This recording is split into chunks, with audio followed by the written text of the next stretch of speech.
Hello everyone. आज का topic है दिल्ली सल्तनत के अंतर्गत उलेमा वर्ग। दिल्ली सल्तनत के अंतर्गत नौकरशाही प्रशासन की वह सशक्त माध्यम था जिसके द्वारा वृहद राजनीतिक क्षेत्र में केंद्र अपनी सत्ता तथा उपस्थिति को महत्वपूर्ण रूप में महसूस करवा सकता था। उलेमा की उपस्थिति दिल्ली सल्तनत के अंतर्गत राजनीतिक चर्चा की एक संस्थागत विशिष्टता थी। इसकी अभिव्यक्ति दरबार तथा प्रांतों में काजी के पद तथा शिक्षा संस्थाएं चलाने वाले अधिकारियों के द्वारा होती थी। दिल्ली सल्तनत के अंतर्गत राज की प्रकृति के विषय में इतिहासकारों के बीच बहुत अधिक बहस हुई है।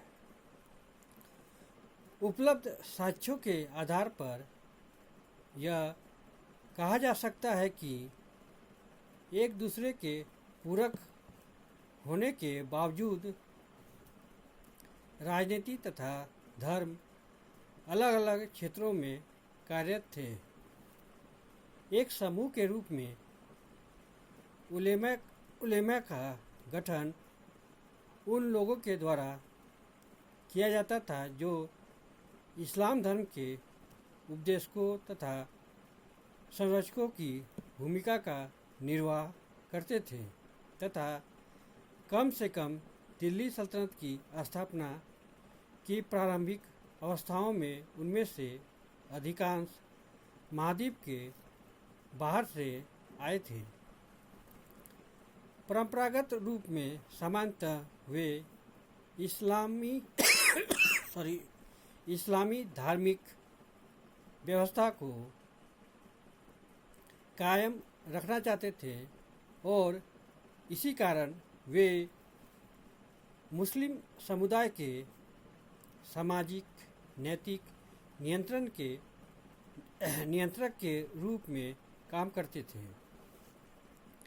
एक शक्तिशाली राजनीतिक वर्ग के रूप में उलेमा उभर कर सामने आया तथा न्याय व्यवस्था में अपनी ऊंची स्थिति के कारण वह सुल्तान तथा कुलीनों को अपने पक्ष में करने की स्थिति में था। प्रशासनिक तथा विशेष रूप में न्याय व्यवस्था में वे महत्वपूर्ण पदों पर कार्यरत थे।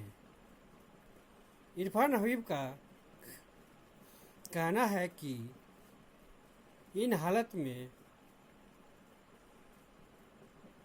होशियार सुल्तानों ने समझौते तथा संतुलन की नीति अपनाई थी। वे शरीयत की इज्जत करते थे और अगर वे इसके किन्हीं प्रावधानों को लागू नहीं कर पाते तो अपने गुनाह को कबूल करते। वे राज नियंत्रित मुल्लाओं को अनुशासित एवं संतुष्ट करते। प्रशासनिक संबंधी जिन मामलों में शरीयत में कुछ या लगभग कुछ नहीं कहा गया होता है उनमें वे अपने कानून बनाते। अगर लोगों के परंपरागत रीति रिवाज शरीयत के विरुद्ध होते उफ के नाम पर वे उनको शरीयत में न कहे जाने के बावजूद भी चलने देते हैं। जवाबी कहे जाने वाले राज्य के कानून राजतंत्र के संरक्षण में विकसित हुए थे। अगर ये कानून शरीयत का उल्लंघन करते उनके पक्ष में जरूरत के सिद्धांत को उद्घित किया जा सकता था। शरीयत इसलिए कमज़ोर पड़ी क्योंकि इसने अपने विकास के लिए कोई रास्ता नहीं बनाया था। केंद्र में ज़्यादातर दीवानी मामलों में न्यायाधीशों का काम करते हुए उलेमा राजनीतिक साम्राज्य के धार्मिक प्रतीकों की तरह काम करते थे तथा आलिमों को कभी कभी मदरसों का प्रधान नियुक्त किया जाता था। उदाहरण के लिए तबकायत नासिरी के लेखक सिराज को दिल्ली के नसीरिया मदरसा का प्रमुख बनाया गया था। उलेमा का पहला लक्ष्य इन औपचारिक तथा अनौपचारिक तरीकों को अपनाकर धर्म की वाणी का प्रसार करना था तथा इस्लाम की धार्मिक नैतिक व्यवस्था को यथासंभव कायम रखना था। लेकिन यह अक्सर विवाद का विषय बन जाता था क्योंकि सुल्तान का अंतिम लक्ष्य इस्लाम का गुणगान करना नहीं बल्कि अपने राजनीतिक उद्देश्य को सफल बनाना था।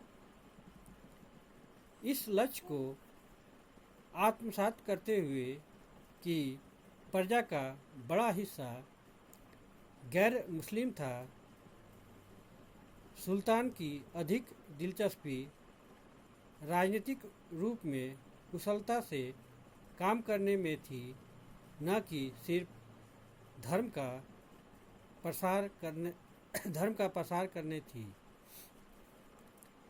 अनेक अवसरों पर अक्सर ही इसके कारण सुल्तान और उलेमा में टकराव हो जाता था। सुल्तान मोहम्मद बिन तुगलक का शासनकाल इस मामले में विशेष रूप से उल्लेखनीय है।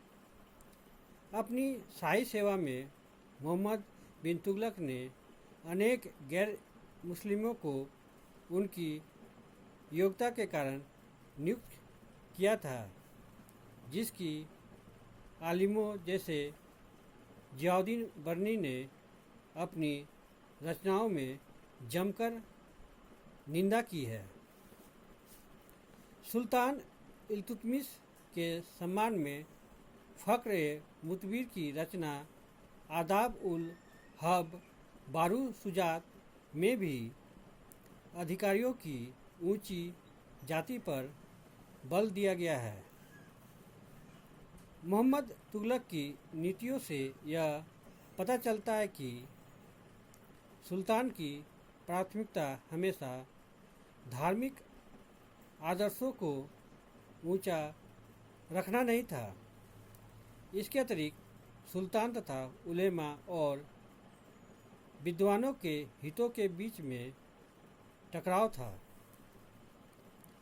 उलेमा द्वारा आम लोगों, कुलीनों तथा सुल्तान तक को धर्म ग्रंथों का सम्मान करने के लिए निर्देश दिया जाता था।